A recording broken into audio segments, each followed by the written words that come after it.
Hey guys, Sean here. Welcome to the F1 Word Live and to some race reaction to the Austrian Grand Prix. That's a bit dull, wasn't it? Not a lot happened in that one. I thoroughly enjoyed that. We'll talk about all the controversy in a moment, don't you worry, we'll get to that one. But I thoroughly enjoyed that race. Edge of my seat stuff pretty much from start to finish. Brilliant. Good to see that F1 can still deliver after what was a bit of a miserable weekend, let's face it, in Paul Ricard. But very, very good race. I'm going to go over the results. I'll be joined by Jonty in just a moment as well. But yes, we're going to have a look at the results. I need to stress, It's provisional. If you haven't seen the race and you're coming along to the reaction, first of all, go watch the race. Fantastic. This is provisional. Verstappen and Leclerc are currently at the stewards, and according to Sky, this is about 5 to 5 UK time. They said there'd be a decision in about an hour to an hour and a half, so we might be live for the decision, which could be interesting. But we'll see. We'll keep an eye on social media and all the official channels. But at the moment, Max Verstappen is classified as the winner of the Austrian Grand Prix from Charles Leclerc by 2.7 seconds. Valtteri Bottas third for Mercedes, with Vettel in fourth, Hamilton down in fifth. Not a good weekend for Mercedes, really struggled. Norris in sixth though, brilliant for McLaren again. Seventh for Gasly, fantastic drive from Carlos Sainz to eighth from the back of the grid, I think it was 19th. Great weekend again for Alfa Romeo. Kimi Raikkonen in 9th, Antonio Giovinazzi finally in the points in 10th, Sergio Perez 11th, Daniel Ricciardo 12th, Nico Hülkenberg 13th, Lance Stroll in 14th, Alex Albon in 15th, Grosjean 16th, 17th for Kvyat, 18th for Russell, 19th for Magnussen, and Robert Kubica is last of the classified runners in 20th place. Let's just hop straight into this one. A very good afternoon, Jonty. That was all right, that race, wasn't it? Good afternoon, everyone. It was absolutely brilliant and by far the race of the year, by a mile. I completely agree. I was thinking, was Canada as good as this? Was Bahrain as good as this? Absolutely not. And there'll be some that say, oh, look at people saying it's a great race because Mercedes are not doing well. But it's the fact that Mercedes weren't doing well that gave us the good race in the first place. And Red Bull nailed it this weekend. They had the pace. I mean, they seemed a bit downbeat coming into the weekend. It was okay pace through all the practice sessions, then qualifying they rock up with pace, and then in the race Verstappen no one was stopping him, were they? It's as simple as that. Nobody was stopping Max Verstappen from winning this race once he got the bit between his teeth. No, absolutely not. The pace that he managed to keep going to the end, even though yes, he had slightly younger tyres, but he was so much faster. It was absolutely stunning to watch. It reminded me of the British Grand Prix in '87. Just two guys chasing down for the win. It was awesome. Just relentless, wasn't it? But there is only one place to start, and that is with Carlos Sainz. No, I'm joking. It is, of course, with that incident a couple of laps from the end. Max Verstappen goes for it up the inside of Charles Leclerc, having tried, of course, the previous lap. There is contact. It is with the stewards, Jonty. I'll let you have first say on it. Penalty or no penalty? Not in a million years. Absolutely not. There is no way it was a penalty because he was so much further up. Leclerc had no hope in hell of defending that corner. Not at all. For a start, he completely screwed it coming in. Who goes in that wide when you've got someone within DRS under half a second behind you? No one. And when you watch the footage, at no point did Max steer towards him. He kept the lock on. He might have turned a little bit late, but not massively. Nothing like Rosberg and Hamilton. So many people comparing it to that. It's massively different. Rosberg was like 4 meters further out when he turned. That was a deliberate pushing someone out. This, not a chance. Leclerc screwed up. I saw the comparisons, the Rosberg-Hamilton comparisons on social media. I did laugh. I was like, well, as you've just said there, Jonty, Rosberg just kept driving. He just kept going straight on. That's a completely different incident. That was, there's a lot behind that one. I don't want to be neutral anymore. It's so boring. I wouldn't give a penalty. If I was a steward, I would not give a penalty for that. But then I would not have given a penalty for the incident with Sebastian Vettel in Canada. The problem is, and this is where I think we're going to have an issue today, and I think this is where the kickoff's going to come from, in order to maintain consistency, I think what I messaged you before, the FIA have backed themselves into a corner with this because of what happened in Canada. I know they're completely different incidents. One's for leaving the track and rejoining unsafely or whatever it was in the end. This is completely different. But for consistency, I feel like the FIA are going to have to give a penalty. But this is where we go back to that argument that we had a few weeks ago after this in that big heated race reaction stream we did. That means, again, to reiterate, the rules have got to be looked at. If the stewards back themselves into a position where they have to give penalties for hard racing like this, then the rules have either got to be looked at, or as I said after Canada, we may as well all just pack up, not bother with Formula One, and go and watch touring car or something like that, because it's hard racing, it's wheel to wheel. Yes, it's a real hard move. There is contact wheel to wheel. It is a proper bump, and Leclerc does get a knock off the track. But exactly what you've said as well, Jonty. He's gone wide. He's made that decision. He should be conceding that corner long before that. Why is he not doing what he did the lap previous, where he tucks back under to come back? That was, going back that previous lap, I'm stood up, I'm screaming at the telly. That's what Formula One should be. And then when Verstappen goes for that move, I'm just going, go on, go for it. I love Leclerc. I love Verstappen. I have no issue with either driver, but you want to see these passes. You want to see this racing wheel to wheel. But if we're not careful, we're going to end up in a situation where people just do what we get in Bahrain and wait for a nice long straight so the DRS can help them cruise past, because that's what overtaking's all about. Breathe. Jesus, it's racing, Jonty. Why are we even debating this? Yeah, I think the big point to take from this is that Max could have been 3 car lengths away from Leclerc. He still would have ended up out there because of how badly he took that corner. Because of how badly he screwed up his braking and how badly he screwed up his line. Max could have not even been on the track. Leclerc was still going wide and going off. That's a massive point that should be looked at here. And the thing that we should all be taking away from this, an ultra hyped feeling saying, yes, we just had a glimpse of what the future of F1 is going to look like for the next 10 years. Instead of thinking, oh, God, this is what F1's going to be for the next 10 years then. You know what I mean? Yeah, I totally get that. I did say after the race, actually, to somebody that it feels like this is either going to be the catalyst for the next 10, 15 years of Verstappen versus Leclerc. And quite frankly, that is bloody fine by me. I am more than happy to watch this every other weekend with them two going at it. Or it's going to be the moment where everyone just goes, well, what's the bloody point again then? So the FIA, as I've said, have backed themselves into a corner with this one. They can't... Do you know what I think right now? My gut tells me they'll give a penalty.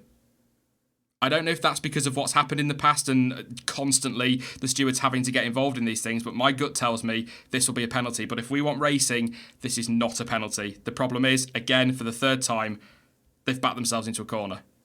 This is the problem. It's all in the rules. The rules have got to be looked at. Nothing can be done for this year, as far as I understand it, without unanimous approval of the teams. And I think it was... Oh, was it?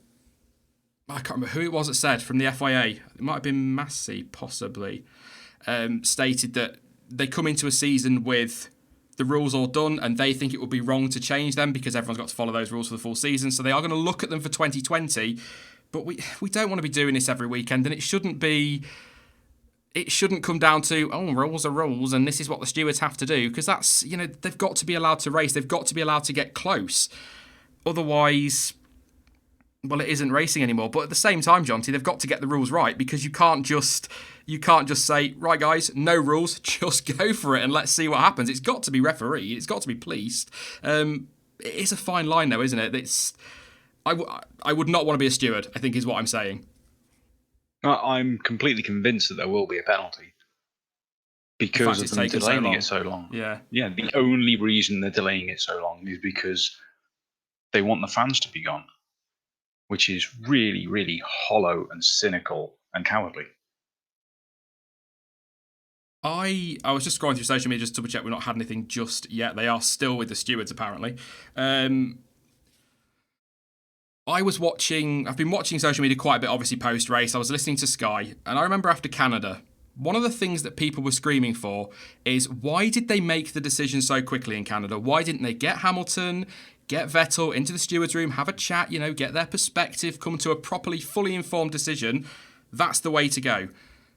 Post-race, Sky were bitching about how this is taking so long and we don't have the result yet, and people on social media are moaning that this shouldn't be decided after the race because now the podium looks a farce. Which is it?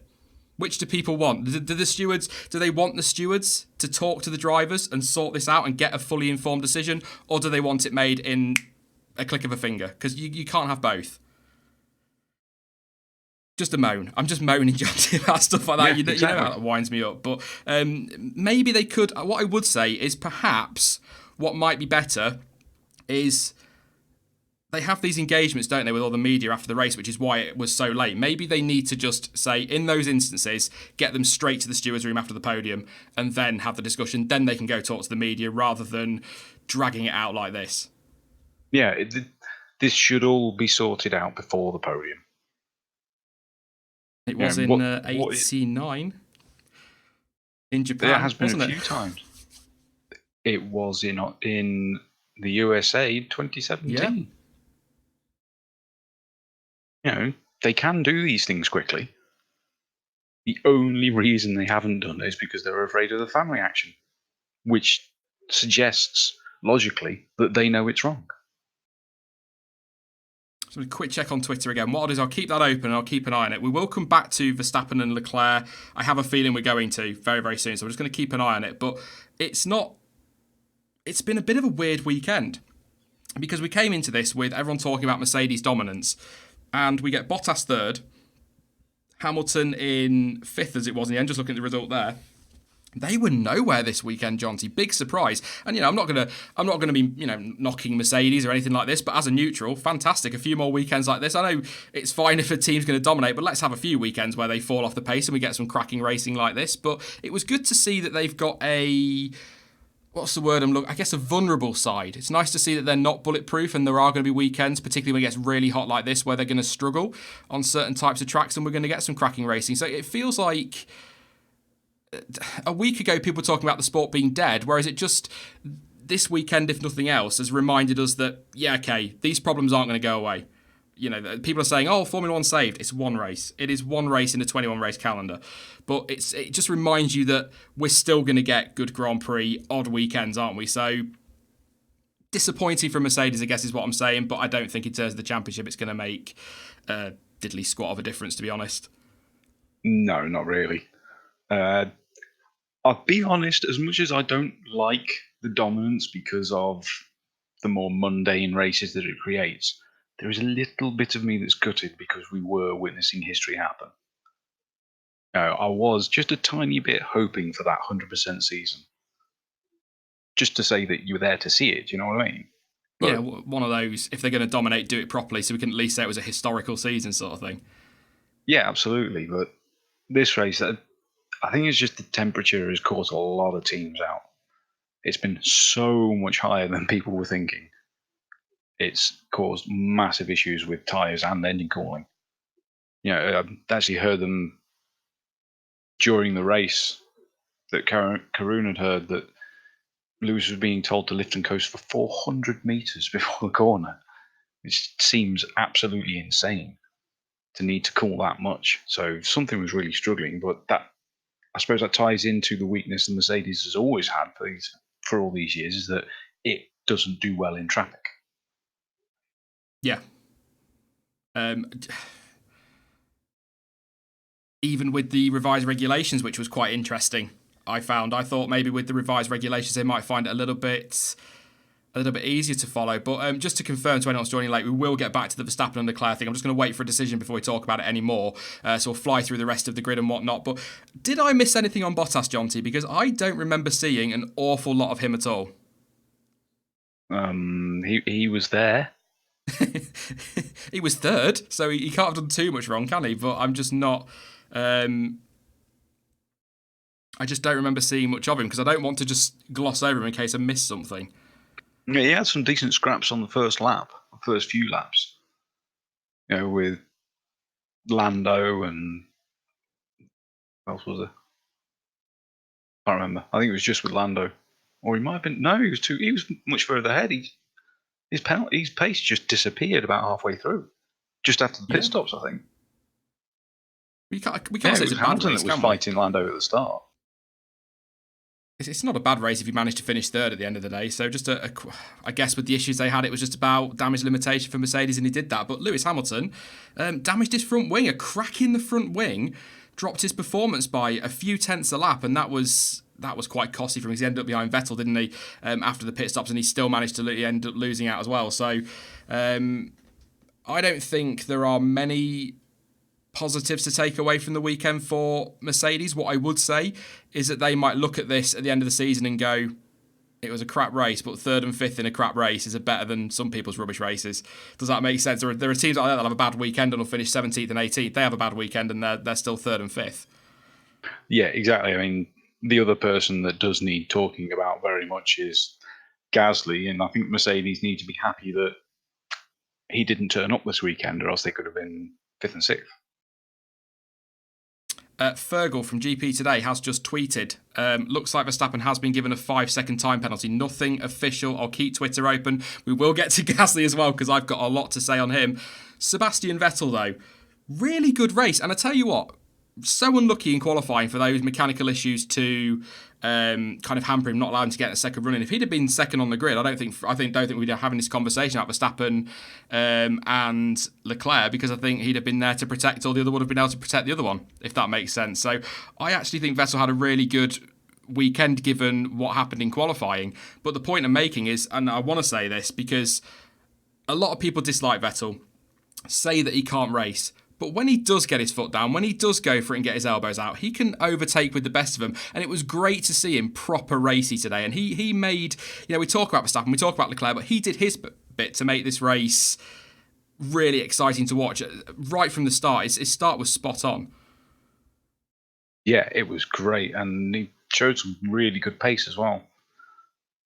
Kind of had a bit of bad luck, as we saw. Yeah, what did you make of the... I'm sorry, I'm keeping an eye on Twitter because I've got a feeling the big news is about to come in. I was ready to really praise Ferrari for a proper genius strategical move, pulling Vettel in when they did, and sort of holding Bottas a little bit. But they didn't even have his bloody tyres ready, Jonty. So even when they pull off a good move, they still managed to cock it up. I was so frustrated with that, but it was a smart move. But what I will say as well, very hairy moment with the mechanics running out with tyres and Bottas being released. There was a couple of feet in there being a very horrible accident. Yeah, that was very, very scary. And again, kind of their own making by not being ready. I mean, I was the same as you. I think everyone was the same. Like, this is an absolute masterstroke by Ferrari. Getting him just at that moment. So even if it's half a second, Bottas has got to wait, and then they screw it so badly. I mean, and it's not like it was Vettel was coming around the penultimate turn and said, "We should pit now," and dived in. They told him to come in. How can you tell a driver to come in and not have his tyres ready? Just 1 second.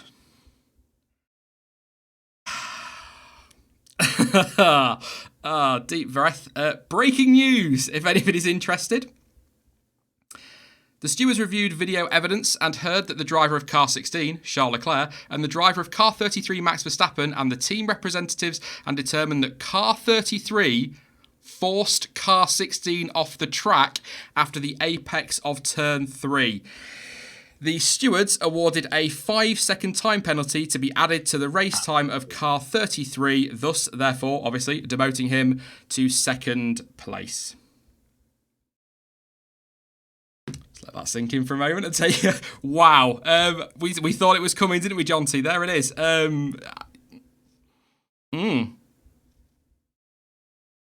I don't know what to say. It's absolutely ridiculous. I mean, to play devil's advocate, I guess, again, if they're calling that forced off track, blah, blah, that's a penalty. They pinned themselves in a corner with what happened in Canada, so it's probably a penalty. Trying to stay calm. These rules, Jonty, have got to be looked at. And I know they're saying they don't want to change the rules mid-season, but if we're going to get this every 3 or 4 races, they've got to do something. This is an absolute joke. It's the only way you can describe it. Again, it comes down to that letter of the law thing. You can kind of see from the steward's perspective that if it's written in black and white, they've got to give it. But as we said, 3 weeks ago now, Formula One isn't black and white. Racing isn't black and white. You can't. No two incidents are the same. I just don't. It's different stewards as well, which I think, I will say, different stewards this weekend, different driver stewards. So at least you can say that the stewards are consistently applying the penalties based on the rules, but it brings us back to the same thing for the fourth time. The rules have got to be sorted, because this is not right.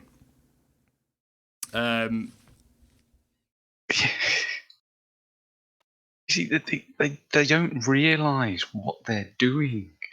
Do they not ever look at what's going on social media about the sport?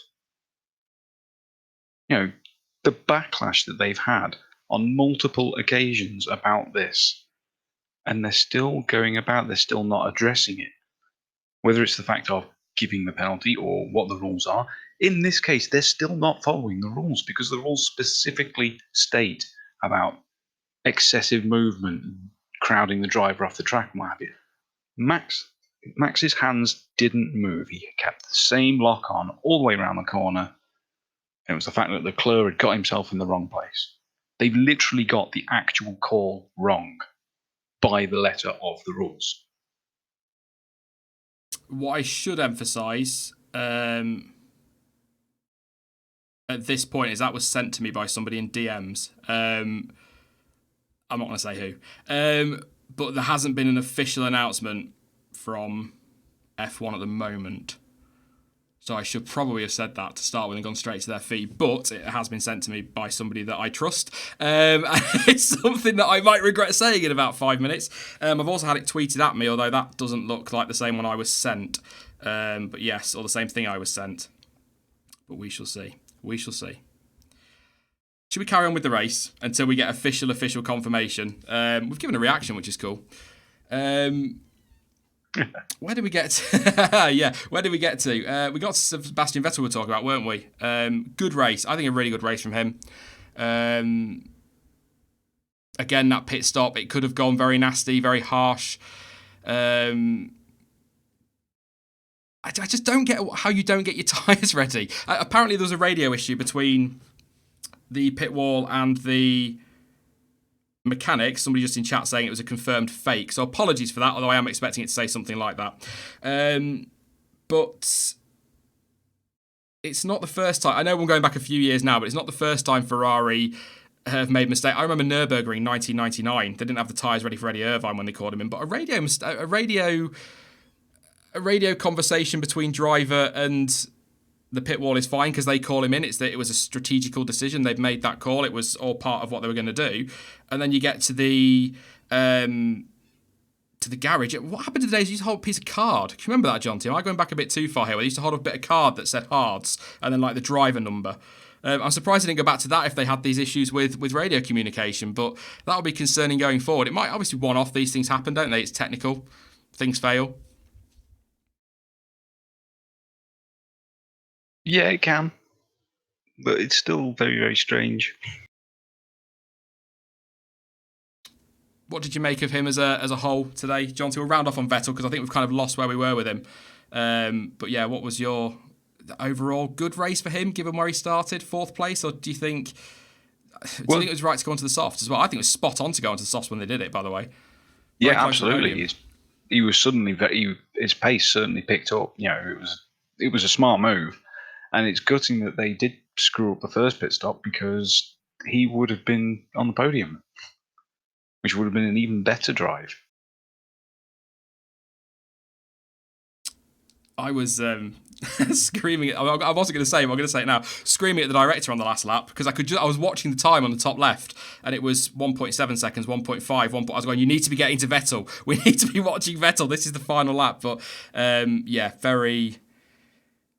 I'm happy with his race. I think he did very well, given that he was 10th place. Lando Norris, 6th. What I loved about Lando Norris today was watching him on that first lap. He has got absolutely no fear, that kid, has he? He's, 18 years old? He's going wheel to wheel with a 5, probably soon to be 6-time Formula 1 world champion, and he's not afraid. He's not afraid to stick his car in there. He's not afraid to go wheel to wheel. It was great seeing him nice and racy today, and 6th place again. Big haul of points. McLaren, as you will have seen scrolling on the right-hand side, looking very, very solid in 4th place in the Constructors. I mean, were you expecting this at the start of the season, Jonty, at all? No, I don't think anyone was. The turnaround has been spectacular, and I think we're all super happy about it. And that first lap, toe to toe with Lewis, as if it was nothing. Absolutely fantastic. What are you doing? You know what I'm doing. I'm staring at social. This is going to be one of those streams that's going to annoy some people. Others are going to love it because we're just giving a genuine reaction to what's going on.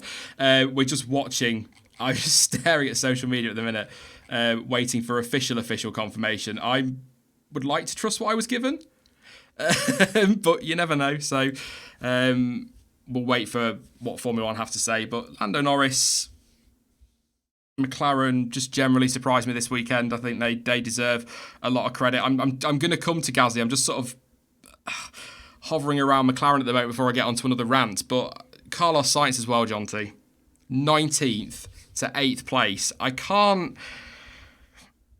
cannot stress enough how gutted I am about my opinion of Carlos Sainz from last season and from now into this season, because last year I was talking about how I didn't think he was sort of at the right level. He wasn't performing well enough. I didn't think he'd done a particularly good job. And then we got to the end of last season and I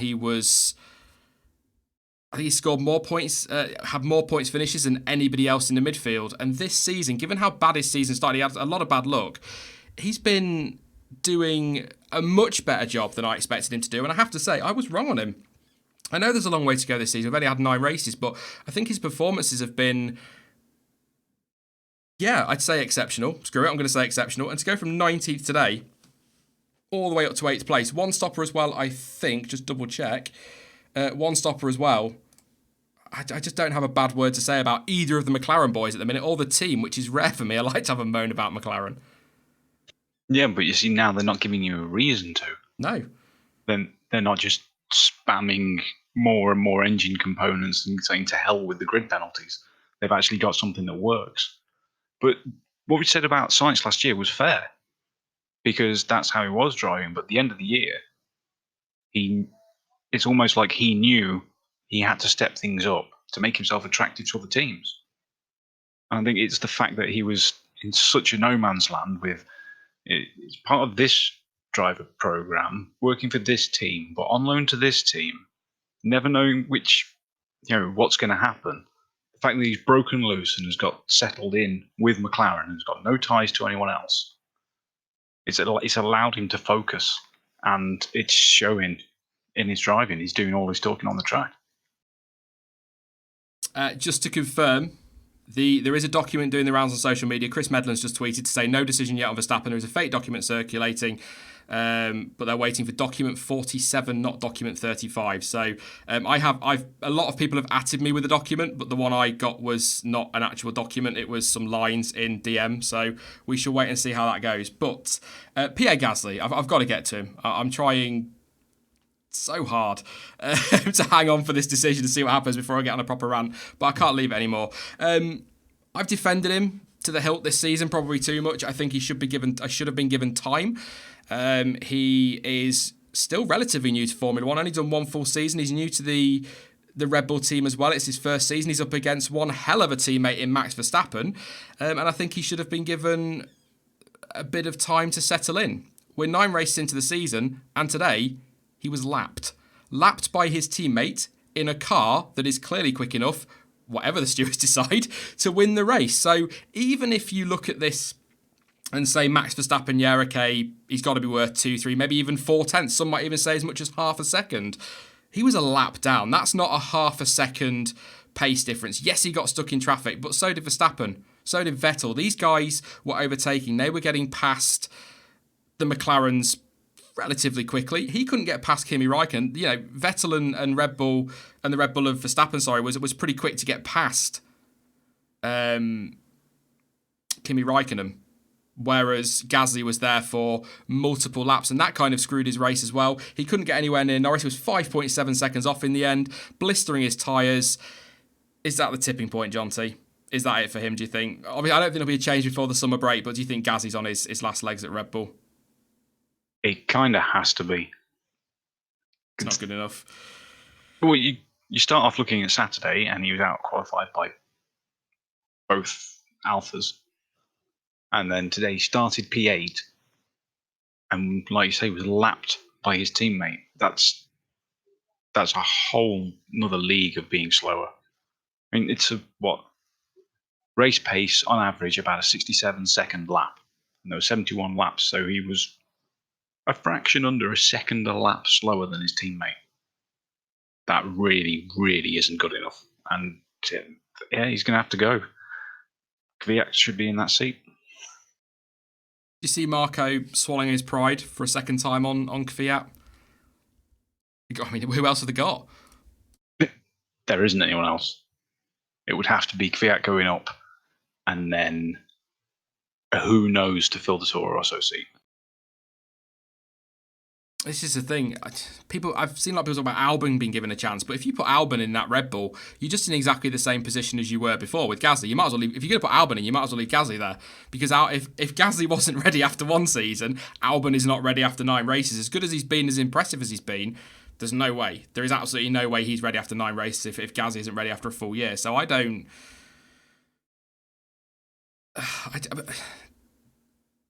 think Red Bull are in a position, and me and Stuart have discussed this before, I think we've discussed it as well, Jonty, in the past. They've kind of put themselves in this position now where they may have to look elsewhere. I think these links to Nico Hülkenberg, I'm not convinced they're true, but I believe that Red Bull may be looking at other teams for 2020, because I don't think, although he's probably the only option now, I'm not convinced that Marco will want to put Kvyat in that car.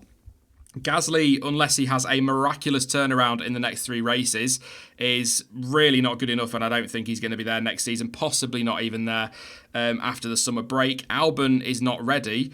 Is it O'Ward? He's nowhere near ready. He's only just debuted in F2. Dan Tigtum is no longer part of the programme. Oh, that was a nice moment. He's no longer part of the programme.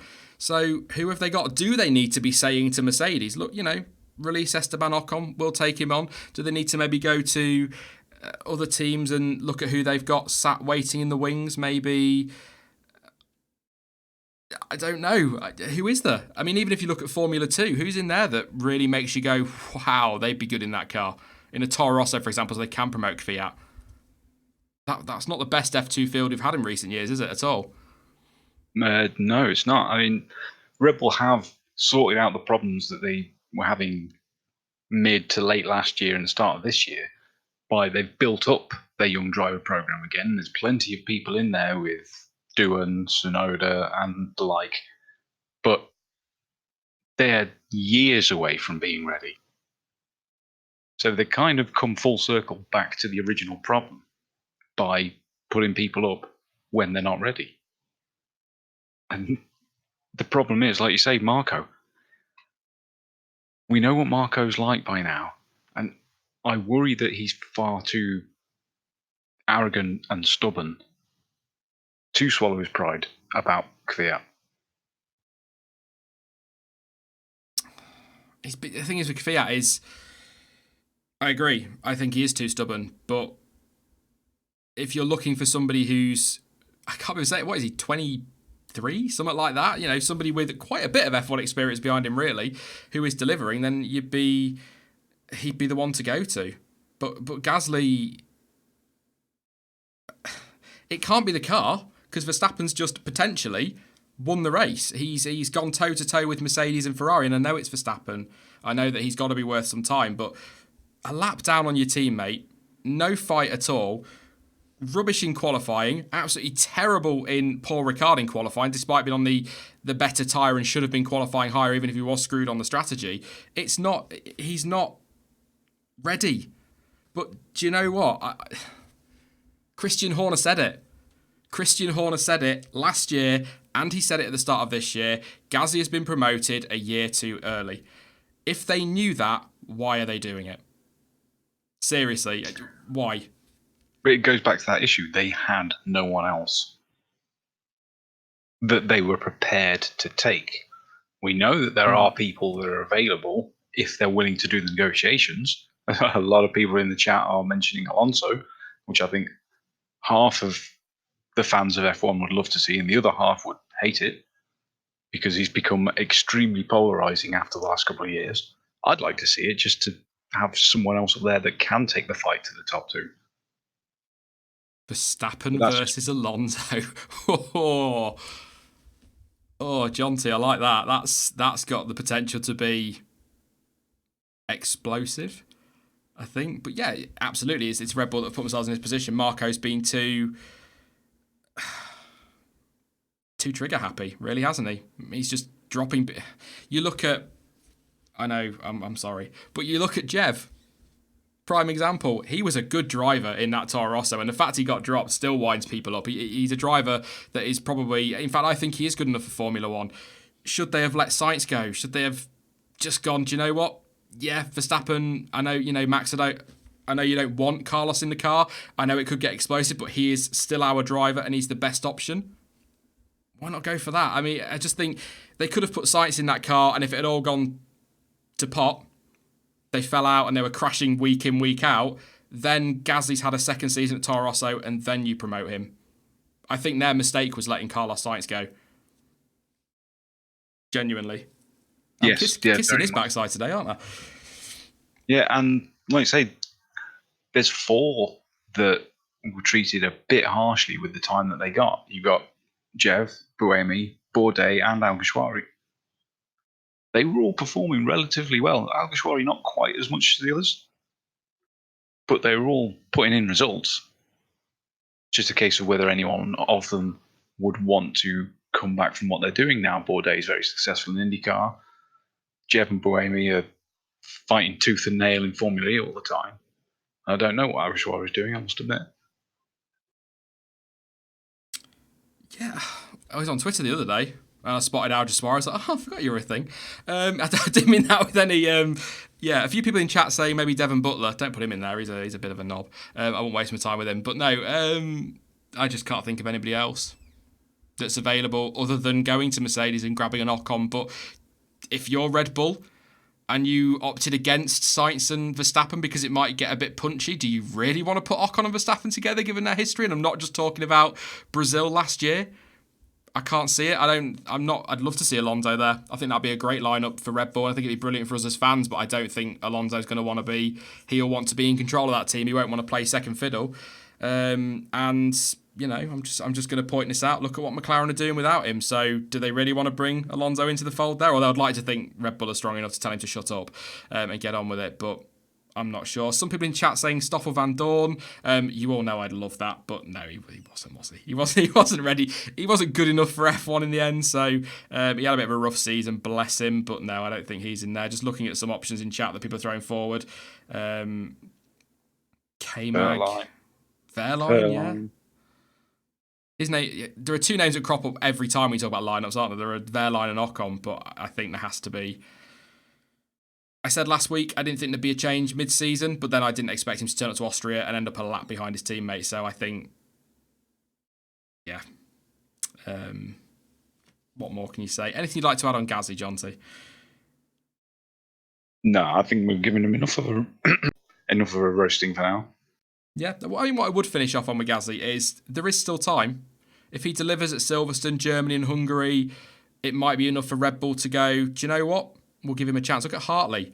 Canada last year, there was talk that Hartley was going to get dropped. He started to pick up. He started to perform at that Toro Rosso, and I think some people agree that he was quite unlucky to get dropped at the end of the year, given how he was performing. So if he can start to turn it around now, there is still time. He might get to the end of the season, but he can't afford to be finishing this far behind his teammate at all in the next 3 races. He needs to be, in my opinion, 6th every race, and he'll get away with it.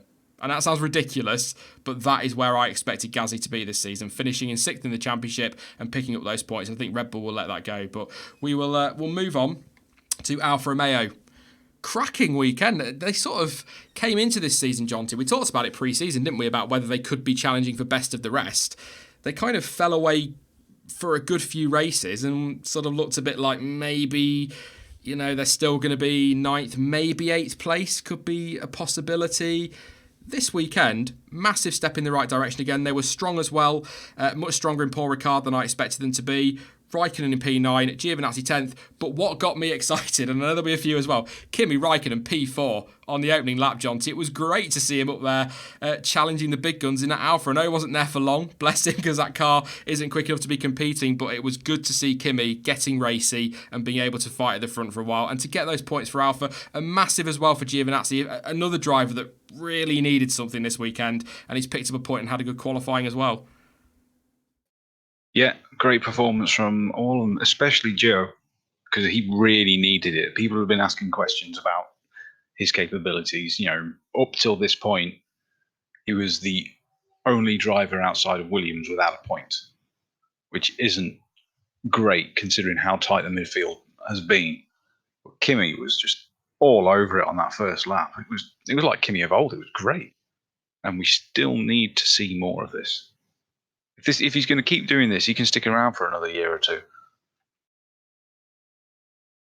Yeah, I don't think he'll go anywhere anytime soon. Kimi, if he has his way, is where the teams want to stick by him. But he clearly is. He's clearly still got it, whatever it is that you need to have. He clearly still has it. I'm really pleased. And you can see on the Constructors' Championship there just how close it is. 52 points for McLaren, 32 for Renault, 22 for Alfa, 19 for Racing Point, 17 for Toro Rosso, 16 for Haas. And the less said about Williams, the better. But yeah, I think big weekend for them. I am pleased for Gio. I know we've both been a little bit not critical. I think the best way to describe, I'm probably putting words in your mouth here, Jonty, is unsure about Giovinazzi. A lot of hype around him, wasn't there? And we both kind of agreed that we don't really get the hype. But he's struggled at times. He's been okay at other times. But it feels like this could be a real opportunity for him to look at this weekend as the kick-starting point of his season and build from here. Even if he's 10th, every one or two, maybe three races, he's picking up those points. And I think it's a good weekend for him all around, really. Qualified well as well. So I'm pleased for him. I don't know, has your opinion changed him at all, or do you still think maybe there's a bit too much hype behind him? Maybe a little bit over on the hype for him, but he really has applied himself in such a different way this year. He came in when he had that two-race chance with Verlaine's injury and was incredibly gung-ho and threw the car at every corner and ended up crashing twice very heavily, which is something Sauber really didn't need at the time. You know, they didn't have the Alfa backing at that point. But now that he's come in, had that year off, he's a far more mature driver and it's really, really working for him. It just needs to get the speed. He's not making the mistakes. He just needs to get a bit quicker. Maybe this will be that extra bit of confidence. Still nothing official from the FIA. Apparently the website keeps crashing. I'm not surprised with everyone refreshing, so we're still waiting for official confirmation on that one. The one doing the rounds was a fake on social media, so apologies if I got a bit excited about that, although the line that I was given still says pretty much the same. So we'll keep an eye. We'll keep an eye on social media. Don't know if we're going to get an announcement anytime soon. The only other thing that is doing the rounds now, someone in chat have posted it, is that Planet F1 are saying that Sky Sports reporting there are celebrations in the Ferrari garage. But that's it. There's no pictures, no nothing else. That's all it says. It's typical F1 and typical F1 media. I don't really class myself as F1 media. I'm a fan. But everyone's guilty of it, aren't they? You kind of start getting with hearsay, don't you? And you're like, oh, he said, she said, and it doesn't always give you the full picture. Didn't realise what I was saying there till I said it, but that's very good. Quickly move on. Sergio Perez. I didn't even mean to make the point, but it'll bloody do. Sergio Perez, 11th place for Racing Point, if you know, you know. Not actually, do you know what? I don't think that's a bad weekend, a bad result for Perez. It's not a point, but given where they were at the start of the season, I don't think that's too bad. P11, just only 2.7 outside the points. Lance Stroll, 14th. Yeah, I mean, rough couple of weekends for Racing Point, but I still stand by what I said a couple of weeks ago. I don't think they've had a bad start to the season. 19 points, middle of last season. They were kind of in turmoil, weren't they, when they were Force India? So that's kind of hindered them a little bit this year. Checo saying at the start of the weekend, actually, that could have been be having an influence now. So I don't think 19 points is too bad for this stage of the season.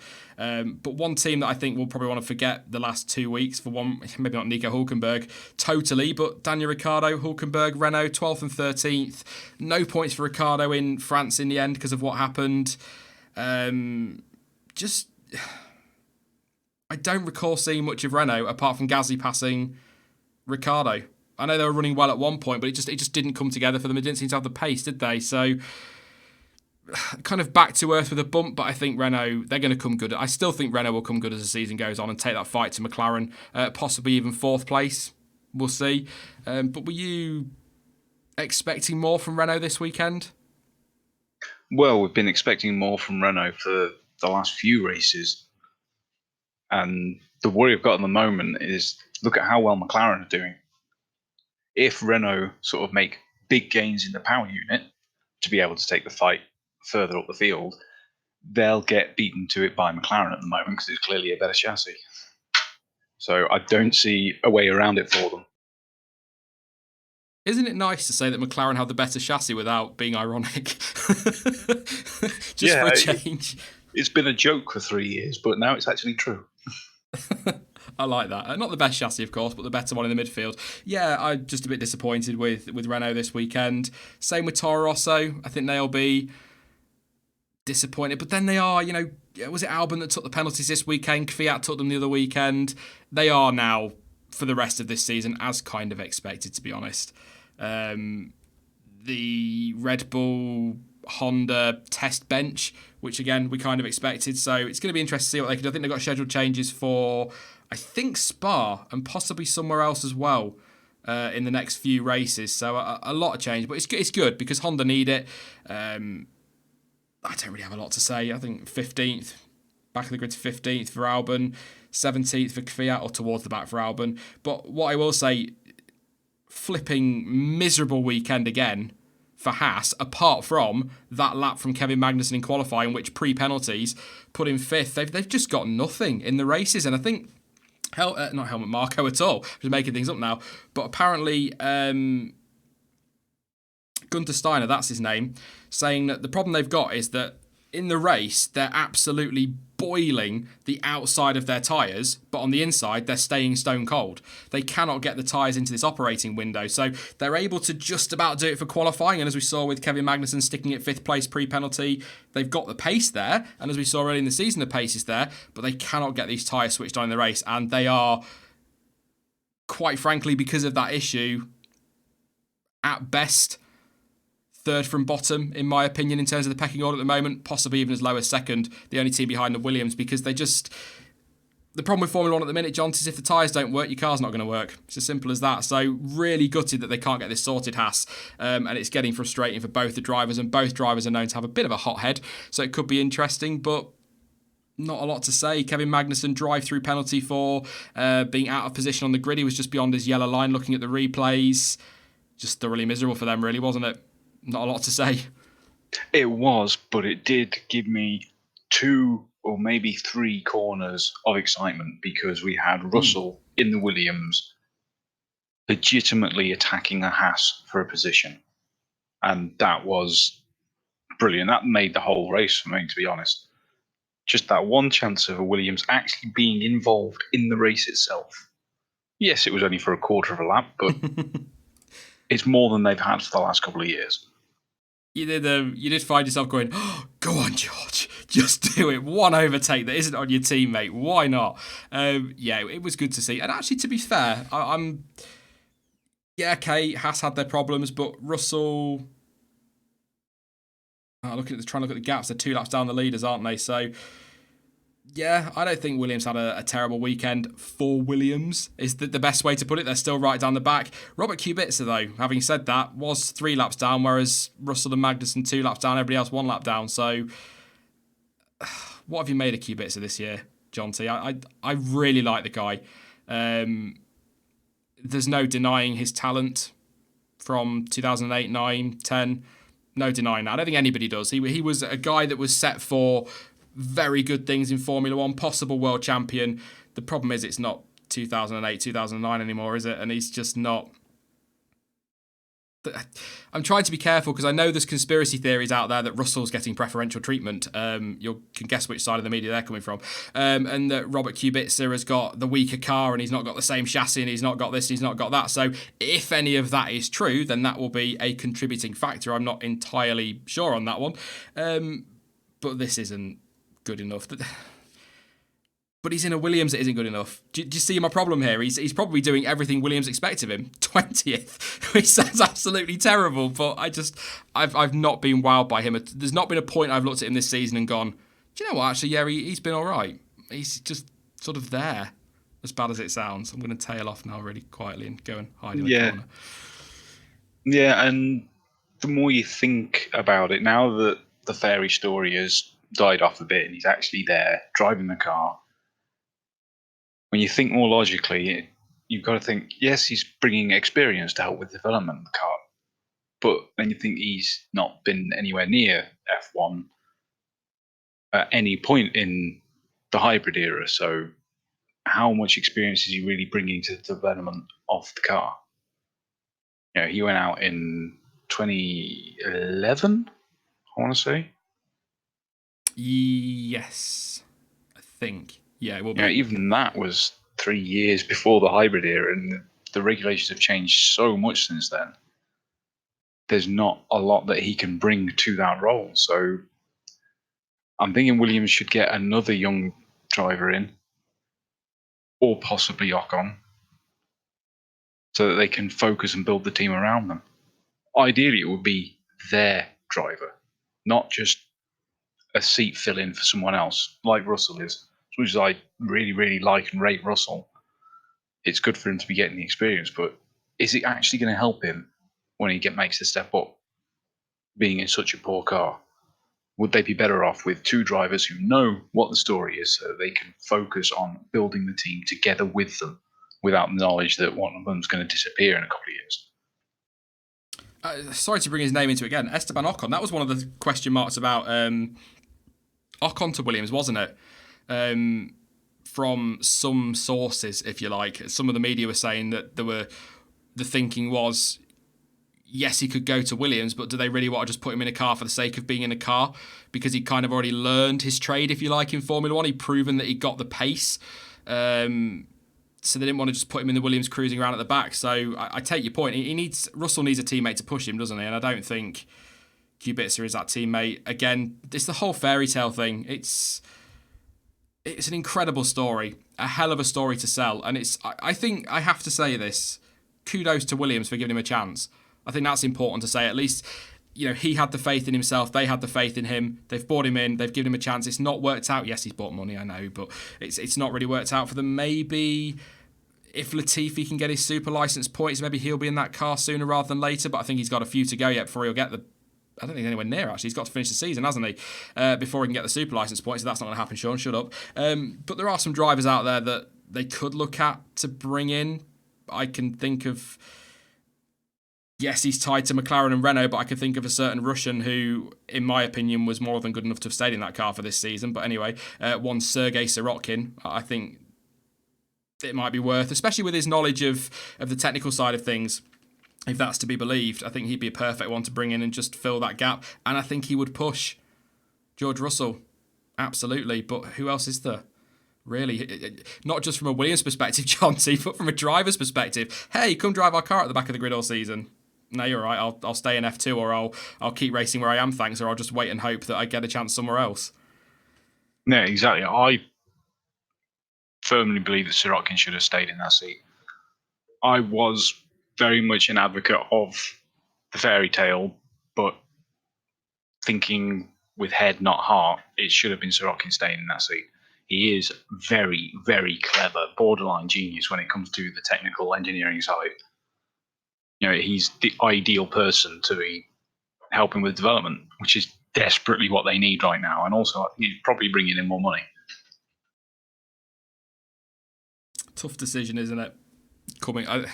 Do Williams need to make a change, though?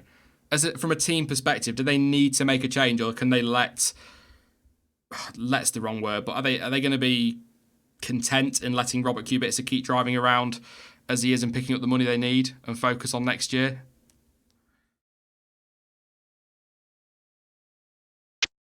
But how often can they keep saying, oh, we've got it wrong, we're going to focus on next year? Because that's literally what they've said in actual press releases for the last 3 years. it's getting back to that argument. It doesn't need to be a deeper change higher up. That's a total contradiction in two terms. You know what I mean. A bigger change higher up. Something needs to change. But we'll get into a Williams debate another day. But I just wonder whether they might just keep him into the end of the season and take that money and then be like, thanks for everything, mate. Off you go. A bit like they did with Sorokin in the end. I completely agree. I said end of last season, I understand why they took Kubica. From my perspective, I like Kubica when he was racing before, so I think it was a great fairy tale, great story. Loved that about him. But I think Sorokin should have. I think if they had Sorokin and Russell now, they wouldn't be scoring points. Of course, they wouldn't be. But I think they'd at least have drivers pushing each other. And I tell you what, Kubica, I covered it in last week's debrief, and the last few I've done, I always go through all the press releases and like the post-team reports and whatnot. And the quotes from Kubica are always quite downbeat, even when you look at it and go, I think he's had a good weekend. Last time out in France, I think he did okay. His words on summing up his weekend were, it was all right. It's not what you want as a racing driver, is it? So maybe some changes. But I am still watching Twitter like a hawk. I know everybody is, and I think there are a few people hanging around now hoping that we're still going to be live for when the decision is made. But we'll take a moment. Let me know in chat. Quick surname. Slow mode is on. I'm going to try and keep it on for these streams in future. I'll remember to put it on. Your driver of the day, I believe, Jonty, the official one was Max Verstappen. Yes. No. The official one was Robert Kubica. Yeah, because people have been drinking. It's a bit sunny in Europe at the minute. I think a few people possibly, yeah. Who was your driver of the day, Jonty? Was it Kubica by any chance? No, not even close. Second, then. Very hard not to say Verstappen. It really is hard. I'd give it actually possibly a little shout to Vettel and also a bigger shout to Sainz. But I'd probably have to go with Verstappen overall. I tend to agree. I don't often agree with the official driver, or not the official driver of the day, but what other people say.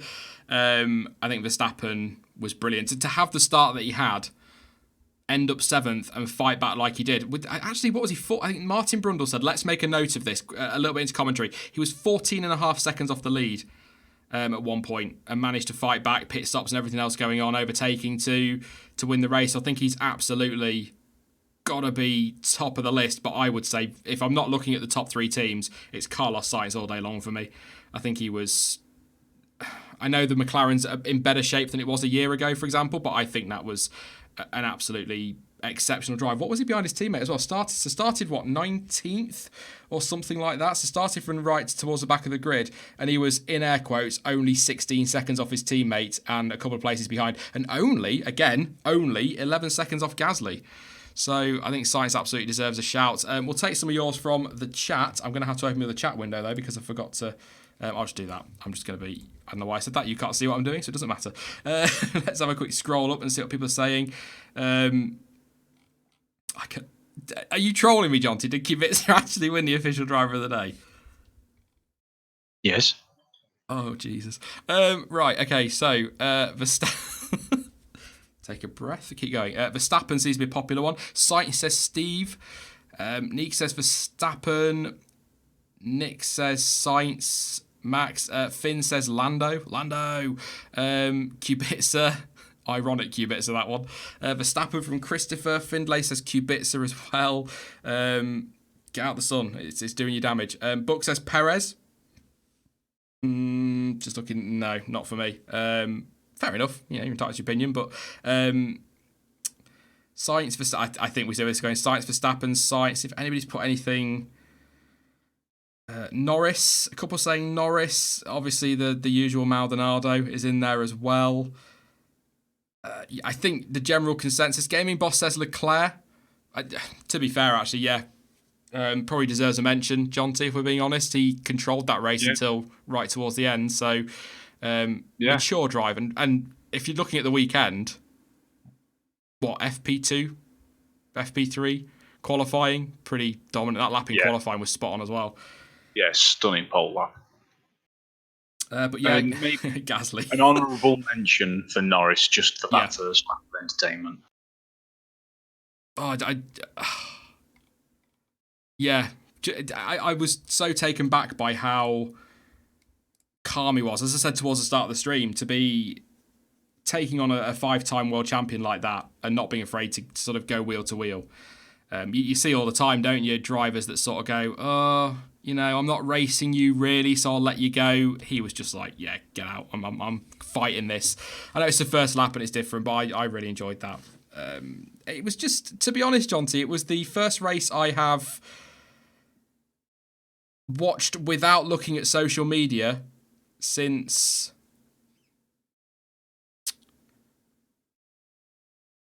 Kota last year. I know you all have been on social media, but I was sort of like, I'm just going to watch this and see if it can keep me as engaged as it did when I was a kid. But I felt like a kid again today. I bloody loved that, start to finish. Yeah, and I think everyone did. And to be honest, that's why this whole penalty thing is probably causing so much of a stink right now. The same as it did in Canada. We had a legitimate, real scrap for the lead at the end of the race. That's as raw as it gets for Formula One. 2 drivers at the top of their game, just flat out racing for the win. And it gets taken away from the fans. That is the biggest problem here. Whether it's the way the stewards handle it or the rules themselves or whatever the problem is the fact that it is a problem and it's the fans that are suffering for it. Yeah. I agree. It's going back to this deeper problem, isn't it? It's the rules that need to be looked at, to be honest. But we could go on about that all night. I will take a few of your questions in a moment. Just an interesting tweet from Mario Andretti, if anyone's interested. It says, solution for stewards, no penalty for Verstappen, and reinstate Vettel's Canadian Grand Prix win. I actually think that would cause more fuss than just not giving a penalty to Verstappen. But there we go. Still nothing official. As I say, but we shall see. There's some stuff going around about body language. A few people sharing some tweets of the drivers leaving the stewards' room, one looking happy and one looking a bit miserable. But I think we're just we're clutching at straws. We're all just desperate for an answer. But I will reiterate what I said earlier. It's good that they're at least taking their time with this, Jonty, in the sense that they've spoken to both the drivers. I still feel like we could have had an announcement by now, but it is good that they've got all points on board before coming to a final decision, which is what we wanted, to be fair. That is the other opinion. If there is going to be one, take the time and make sure it's the right one. Absolutely. But I don't believe that's what's going on. I do genuinely believe the only reason it's taking so long is so that they can get completely clear of the fans. Without being mobbed on the way out. Are the Dutch fans going to go anywhere, though? Do they want to go anywhere?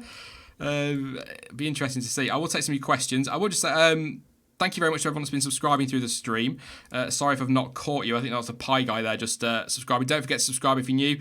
Loads of content coming up over the next few weeks, obviously, as we get ready for the British Grand Prix. I'm not going Silverstone, so there's going to be a crap ton of stuff on the channel because I'm going to be angry and annoyed and upset because I'm not going, because I suck like a 2-year-old when I can't go to the British Grand Prix. I did in 2017. I was foul all weekend, so brace yourselves, it could be fun. But yeah, lots coming up, so thank you very much for subscribing. Don't forget to subscribe if you are new. Channel taking a big shift next week, back to opinions as well. There'll still be news and stuff about, but I'm just bored of sitting on the fence and trying to keep people happy without sounding like I'm being a moany arsehole again. Sean, a moany arsehole, never. But yeah, so let's see. Don't forget to drop a like on the stream as well. Sorry if it's been a bit all over the place because I've been staring at social media and obviously we've been back and forth on that with all the hoaxes and things like that out there. I think it was on Reddit, that post I'm reading now. So first of all, somebody's photoshopping skills. Kudos. You can fool me. You even fooled Andrew Benson from the BBC, which I don't think takes a lot of doing. Super chats, yes, Jonty, thank you. Not really. It doesn't take much to fool Benson.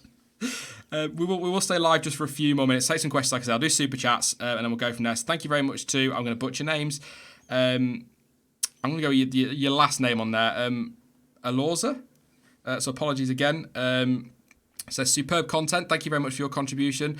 Tim Pont says from 2020 only enforce inflicted car damage and danger of bodily harm that can be avoided. Let the drivers sort the rest out. Ideas ? Cheers, boys. Thank you very much for your contribution as well. Interesting point, that one, Jonty. But again, if we're talking about inflicting damage or danger of bodily harm, do you then open up to... Are you still opening the rules up too much to individual interpretation? Like, somebody might go, that could have caused a lot of harm, and somebody else might go, oh, don't be daft. Do you know what I mean? Yeah, it's a. I think the any car damage one could be a good one, but again, a lockup, it's a mistake, but these things happen. Does somebody then warrant a 5 or 10 second penalty for a little mistake like that? But then some would argue, Jonty, that's exactly what Sebastian Vettel got for Canada.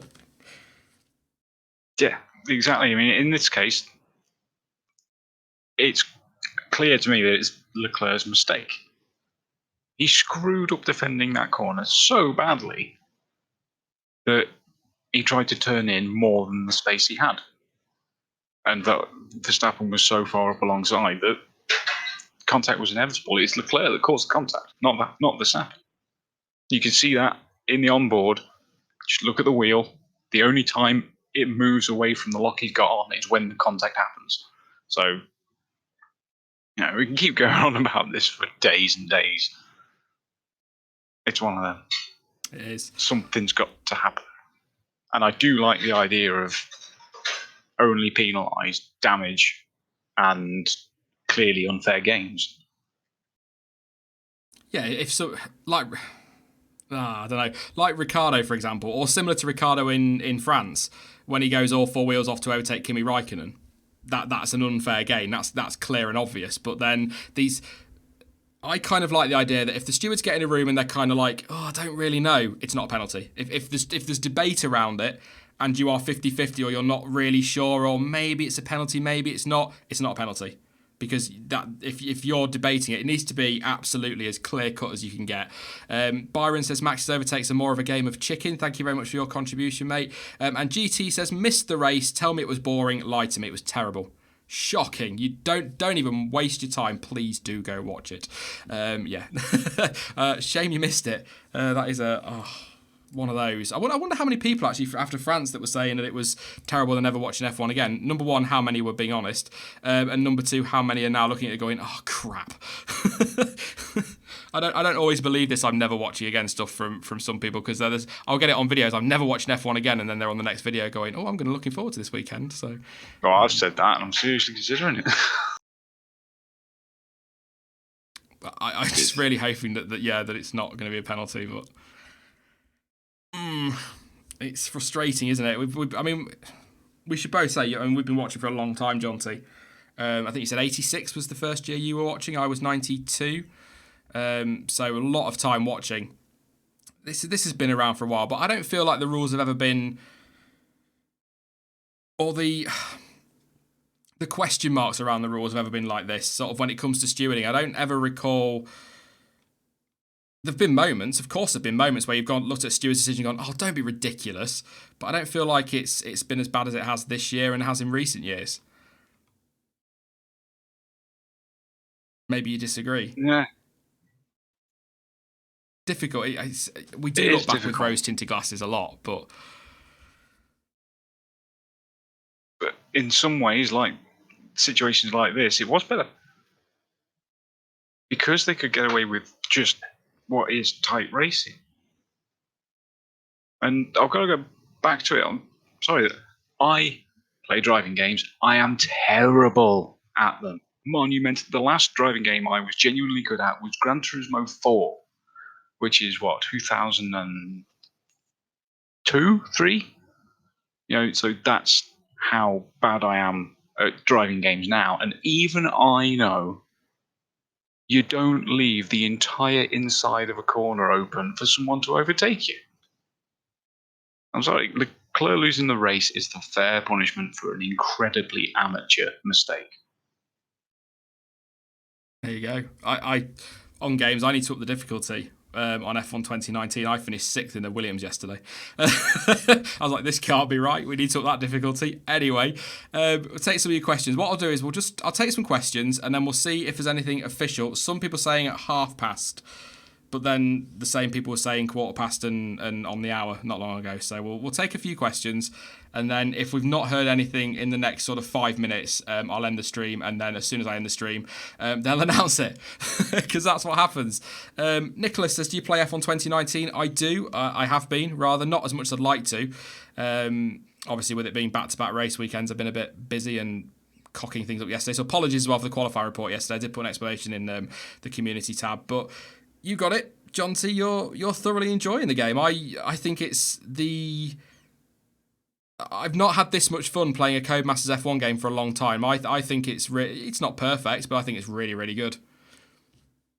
It is superb. It looks stunning, and can we just all agree on how entertaining Dylan Butler is? Yeah.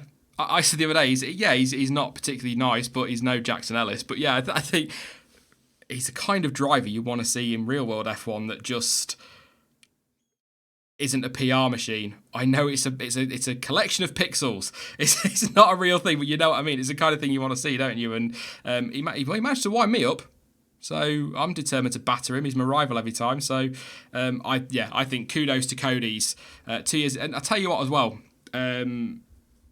Talked myself out of ever getting a game early. 2018, the launch was buggy as hell. Oh, one of the worst. In my opinion, I've come across maybe one bug, and it wasn't even a big deal. So I think they've got it right this time, which is great. And I hope a lot of people are enjoying it as well. Max Claydon says, will the watch-alongs return? I don't know. I've got a few things I need to sort with them. Channel related. I can't. I'm not going to go into too much detail because obviously I probably should do a channel update for the summer anyway, like a quarterly thing probably. So I'll go over it there. But I'm not going to say no, but I'm not going to say yes because I don't want to commit to anything until I know what's happening. So I hope that was as on the fence as you were hoping for an answer, but it's definitely what you got. People waiting for the Channel 4 coverage. Actually, I will say, I think given the restrictions they've got, Jonty, I think Channel 4 are doing a flipping good job this season. They're really restricted, but I think they're doing well. But you see, say really restricted, as far as I've seen, the highlights that they get are similar to what they were having last year, where it's basically just the whole race with adverts, because I rarely see a jump between the lap counter, and it's been great. And whoever's doing the editing is going to struggle today. It'll be I was gonna say actually, it'll be interesting to see today how they edit that down. I mean, maybe it'll be more noticeable because so much happened. But yeah, I think they're doing really well with. Are you going to Silverstone? Says Fiery Wolf. I am not. I was. And then a bill landed on my doorstep, which took pretty much every penny I had that was supposed to go to Silverstone. So I can't, unfortunately, this year, but I will be. Next year, if it's confirmed, I will 100% be there. I'll also be at the London E-Prix as well, and possibly some other E-Prix next year. Again, I'm not going to say too much on that yet, though. What do you think about the Honda working in this altitude? Does it bode well for tracks like Mexico? Says Steve. Steve Luth, sorry. Yeah, that's a good point, actually. Yeah, because one of the... especially in that Red Bull that performs well at Mexico anyway. Could be interesting. I'm trying to think if Austria is that high on altitude.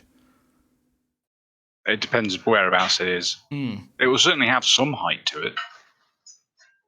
Maybe a couple of thousand feet, but nothing like the 20... oh, no. Whatever it is, 12, 15, 20? I don't know how high Mexico is. No, but it's certainly a step in the right direction for them, isn't it? Because they were shocking at tracks like that last year. So, yeah, I'm really impressed with Honda. So pleased to see them doing well. Will Bottas fight back in the championship now that he's outscored Hamilton again? Says McGath88, or asks McGath88. No. Nothing against Bottas. I will say that, Jonty. Nothing against him at all. But I think we're looking at... what's the gap? 31 points still. I can't see Hamilton dropping 31 points to Bottas this season.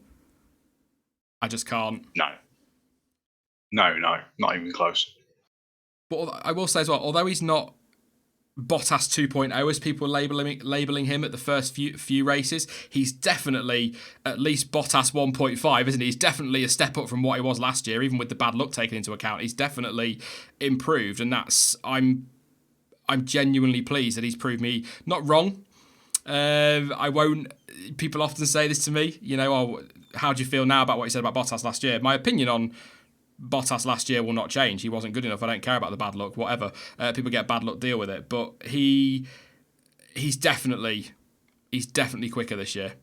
And I think he'll push Hamilton, but I don't think he's going to have enough to take the title, to be honest, Jonty. I'd like to. I'd like him to. I'd like him to, but I don't think he'll quite be quick enough, and he certainly won't have the consistency that Lewis does. But at the end of the day, the big deciding factor there is, will he be allowed to? I highly doubt it. That's one. Usually I'd leave it there, but that's a very good one. Rohan, thank you very much for your contribution. Says, brilliant drive by Mick in F2 today. And have a couple of minutes on junior categories. Where did he start, Jonty? He was sort of 18th, 19th, wasn't he? And so close to the podium.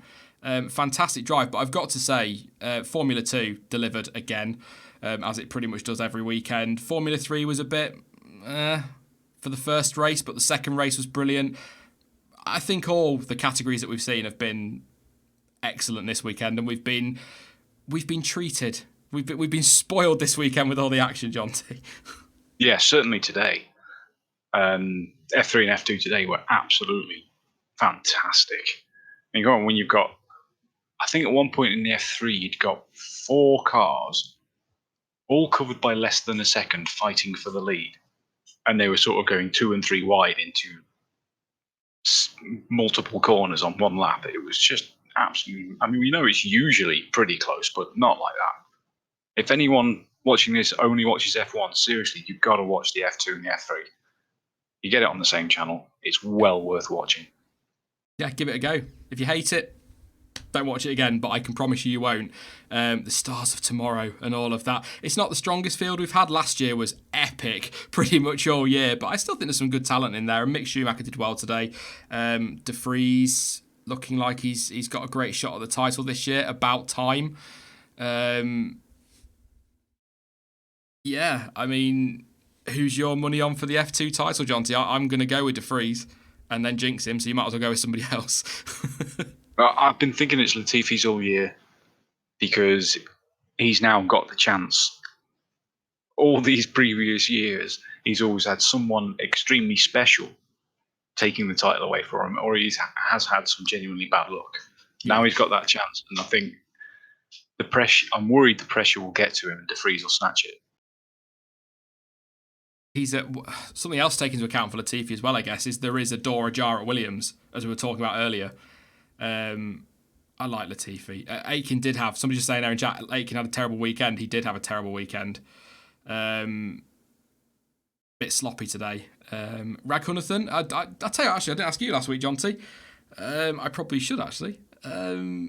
He's obviously banned for this weekend. Do you think he'll be back?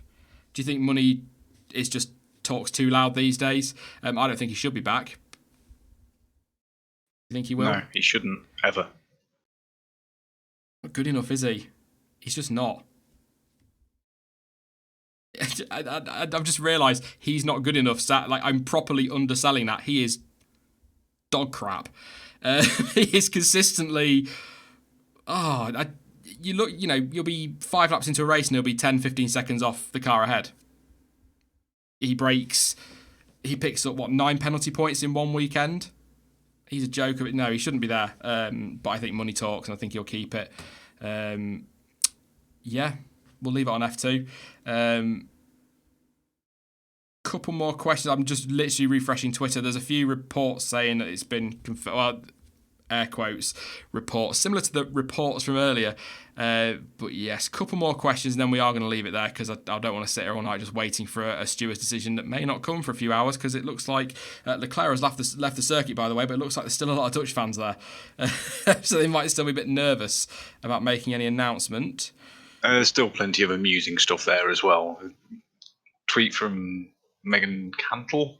Someone sent me saying, look, Stoffel didn't sit through 135 grid penalties in 2017 with Honda for this win to be taken away from them. Hashtag justice for Stoffel. I love it. Yeah, not many questions coming in. Really, have you discussed Bottas' horrible attempt at defending Max, says Brian Lester.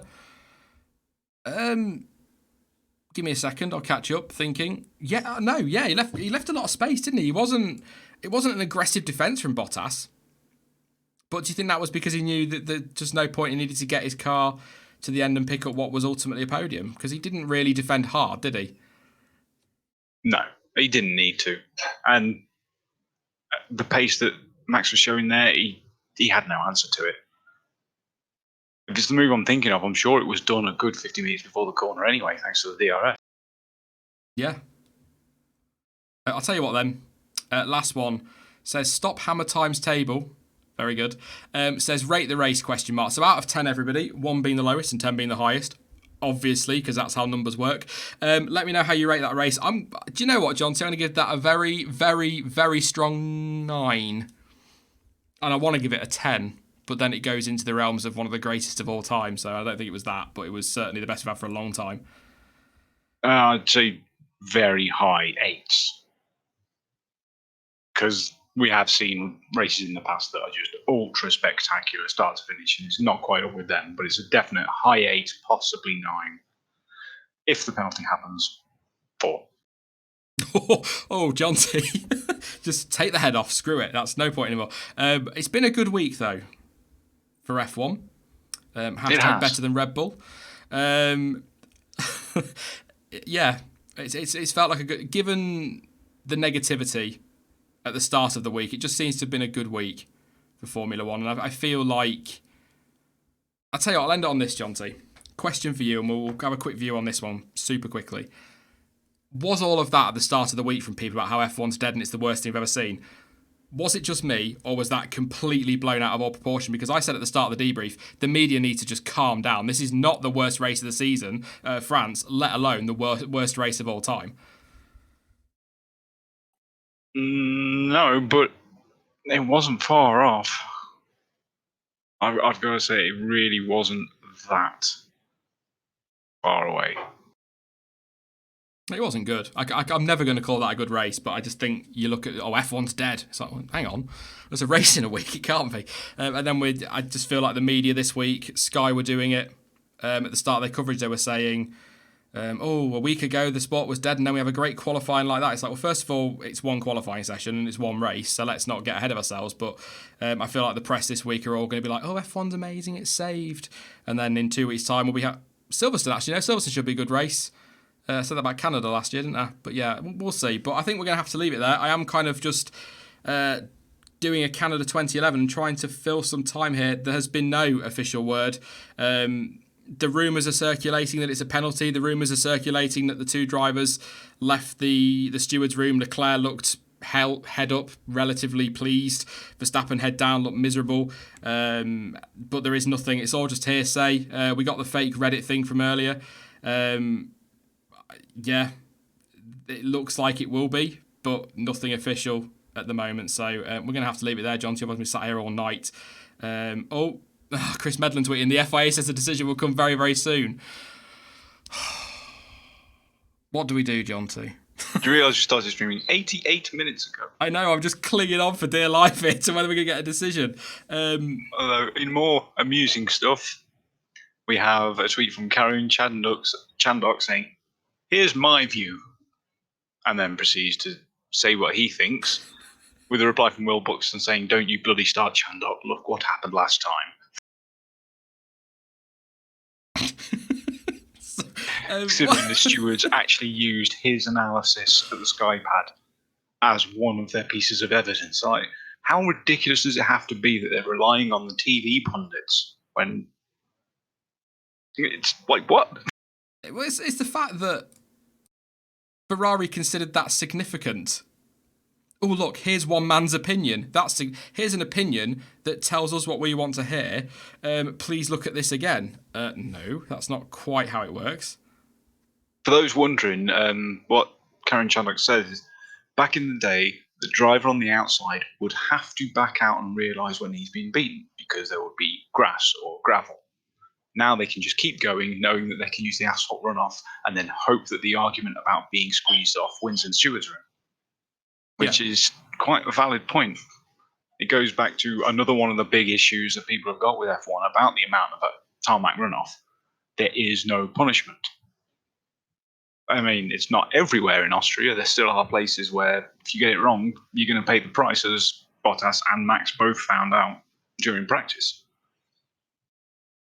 But it should be everywhere. If that had been grass out there, he would have yielded. I think I know the answer to this, but, why not? Do you think we need to go back to grass and gravel? Or at least, maybe not gravel, but at least instead of those sausage curbs, if you like, have a couple of metres of grass that side. And if you do run wide, you're on the grass, you lose traction. Do you think that'll make more? I don't like these. I mean, Paul Ricard was ridiculous. If you're going to give people that much runoff, they're going to use it. That's why we got all this with Ricciardo. I just think moving back to something with grass, or, they don't like gravel because cars could roll, so just put something the other side of that curb. Just something needs to be done. They were bitching, weren't they, on Saturday or whatever, about, when we go over these curbs off the track, our front wings are getting broken. Well, don't go off the track then. It really is. Yeah. I know things happen, but come on. Yeah, exactly. This all was going on Friday morning. So many people saying that when they were complaining about breaking the wings for going off track. It's very simple. Just don't go off the track. And it really is that simple. Because the same argument that we keep coming back to, they can do it at Monaco, because if they go off there, they break the car in half. Yeah. Chris 15 says spikes. And just any deterrent. Well, I mean, I did trying to think outlandish but vaguely sensible. Just keep all the tarmac runoff, because it is a lot safer with regards to retardation of the car, to slow it down before impacts with barriers, and gets rid of the rollover risk that grass and gravel can bring in. But one car's width past the line, you have upturned ball casters.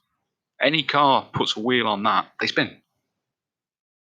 No ifs, no buts, they are going for an instant spin. There's your deterrent. Harry Klein's idea, I can get on board with that. Shark-infested custard. It's a deterrent. Yellow and dangerous, just like when Petrov drove a Renault. Ooh, harsh. I think something. Just a couple of metres of grass on the outside of a curb, so that if they go off, there's some kind of punishment there. I'm going to give it a couple more minutes. Everybody's talking any minute now, and I don't want to end the stream and then it'd be like, oh crap, I missed out again. But yes, what are you expecting for Silverstone, Jonty? I'm quite looking forward to it, even though I can't go. Sulks again, but it tends to give us a good race, doesn't it? So I'm hopeful that we'll get some good action there, but it should be a track that suits Mercedes quite nicely, so it might annoy a few people. Might be a bit dull at the top, but I still think we'll get a good race through the field. And actually, screw that, Jonty, forget that. What I will say, TV directors today focused a lot more on the midfield as well. That was good to see. Yeah, the TV direction was so much better today. It wasn't just the midfield. They focused wherever the action was. As soon as the Max Leclerc battle had been done, they went back to Vettel and Hamilton. They really were on the ball today. I think they have been paying attention to people on that front, because a lot of big names were complaining about that one. I do feel like Liberty listen to the fans. They may not react immediately and they may not listen over other things, but I do think there certainly seems to be more of a reaction than during the Bernie days. It's just how it feels to me. Maybe Bernie was halfway there. I think someone in the chat put it. with his sprinklers. Don't go totally crazy with that to have wet track and what have you, but if 1 meter outside the white line you've got a meter wide strip that's wet, that'll be a very big deterrent. Or a swimming pool. Got on in Monaco. Why not? Open the barriers up. Let's do that. No, yeah, just something that gives them a penalty for going out wide. It's incredibly simple and very, very easy to do everywhere apart from maybe Bahrain and Abu Dhabi. But then they can just use water from the sea. It'll be fine. Yeah. But you say, you look at things like Avo31 says, who's first, Brexit or the FIA? I think we'll be waiting for a while for all of them. But going back to the point, without getting on to Brexit, if you look at Turn 4 in Austria, drivers were pushing it, but rarely this weekend ended up in the gravel, because they knew that if they went too far, they were in the gravel. But when you've got the concrete runoff area, they're carrying more speed because they know they can run wide. You stick gravel there and they will be within the lines. It's a guarantee they will be within the lines unless they make a mistake. That to me is ultimately... that ultimately solves the problem. But if you go back to days of gravel, are you then opening up the argument about cars digging in and rolling? Is that too dangerous? Is safety? Because a lot of these tracks as well, the purpose-built tracks, are built with things like MotoGP in mind as well, aren't they? And you can't have grass and gravel on all of those, as I understand it. There's certain things they have to adhere to for MotoGP. I haven't actually read too much into that, because putting logical head on for the moment, I would say grass and gravel would be so much better for MotoGP, because I'm pretty sure a high-siding bike rider would rather land in gravel than on tarmac. I think we're going to leave it there, because it's the same old tweets any minute now, and this has been going on for 10 minutes now, so I think we will leave it there, Jonty. You can tell I'm reluctant to, can't you? It's like, you just know what's going to happen as soon as I hit stop streaming on OBS. But I tell you what, final words on the race, Jonty. And where do you think that race over recent years? Well, probably about equal, because Austria seems to have a knack for giving us a good race. There always seems to be some kind of drama going on there. 2016, 2018, 2019. I can't actually remember what went on in 2017.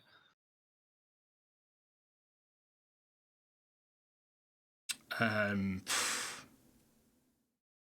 can't think. I think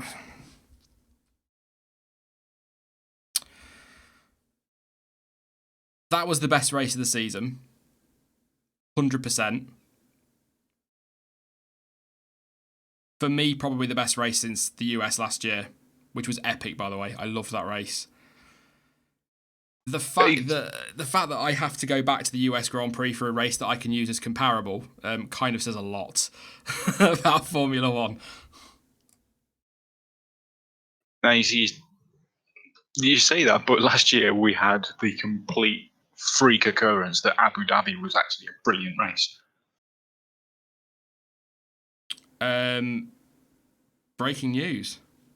I think Chris Medland, Damon Hill, all tweeting. Yeah. I'm just waiting for this, but I think it is no penalty.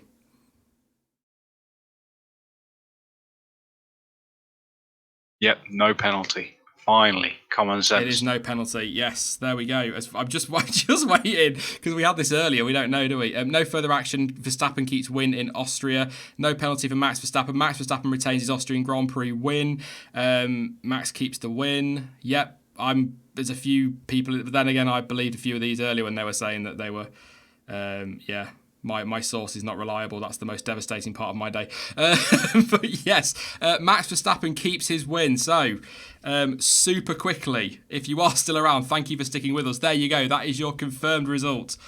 Jesus bloody Christ. For the Austrian Grand Prix, Verstappen wins it. Charles Leclerc, Bottas, Vettel, Hamilton, Norris, Gasly, Sainz, Raikkonen, Giovinazzi, Perez, Ricardo Hulkenberg, Stroll, Albon, Grosjean, Kvyat, Russell, Magnussen, and Kubica. Get me a drink. That was a thank you for sticking around. 2,000 people have stuck around, and we were talking absolute gibberish in the end. Super quickly, everyone's been thinking the same thing of like, please, just something to talk about, so that we're not alone waiting for this horrible news, which wasn't horrible in the end. Relief. So apologies if anybody's watching this afterwards and going, hang on a minute, you said it was a penalty. I shall send a message to the person who sent me that. And I also did read the thing that was on Reddit. So apologies for that. But the good news is, the most important thing is it is not a penalty for Verstappen. I will leave that result up there for the end of this stream. Super quickly, Jonty, because we do need to go. We've been streaming for a hell of a long time, which has been nice actually, because it's been a while since we've sat and just rambled about F1. But common sense prevailed. Right decision. I think I know the answer, but screw it, I'll ask you. Yeah, absolutely. 100% the right decision. It's good that they got all the information together, but it is also really frustrating that it's taken 3 hours, as some people are pointing out. But thank you very much, Jonty. I know it was a bit of a longer one today. As always, massively appreciate the company. Even with the filler, it was nice to ramble for a bit. So the most important thing today is that common sense has prevailed, and we got one hell of a race. Yeah, absolutely. It doesn't take the shine off the awesome race that we all enjoyed. That's the best thing about it. I've got nothing against either driver. No. So this is what won. And as I said in a fairly harsh tweet earlier, it would have been very much a disservice to the memory of Nicky if such a good race had been spoiled that way. So I think he's happy about that. And on that note, we'll leave it there, mate. Thank you very much for coming along, and I will probably talk to you quite shortly, I'd imagine. Yes, I'm going to get food. I don't blame you, mate. Have a good week. I'll talk to you soon, but thank you very much, mate. Yeah, thanks for having me on. Thanks for sticking around, everyone. Awesome. Thank you very much, Jonty. Yes, indeed. Thank you to you guys for sticking around. Massively appreciate it. I know it was a longer stream today. Well, I wanted to make sure we waited for that one. A lot of you seem to be happy in chat. I think it just stops all the kickoff, doesn't it, at the end of the day? And we weren't robbed of a race that was absolutely bloody brilliant. I hope you all enjoyed the Grand Prix as well. And more of the same in Silverstone would be absolutely cracking. But yes, thank you very much. I'll be back, by the way, of course, tomorrow with the debrief to all this nonsense. That'll be up tomorrow evening, UK time. Not going to specify times. It just tends to rely on how long it takes for things to come through from teams, but they should be through by then. But yes, hopefully tomorrow afternoon. Lots of content coming up over the next few weeks as well, gearing up for a busy summer, of course, with Formula One. Silverstone next, and then it's a back-to-back with Germany and Hungary. So I can't believe we're not actually that far away from the summer break. That's absolutely crazy. But don't forget, you can follow me over on social media, and all of the links you need for that are in the description down below. But as ever, thank you for watching. I've been Sean. This has been the F1 Word, and until next time, goodbye.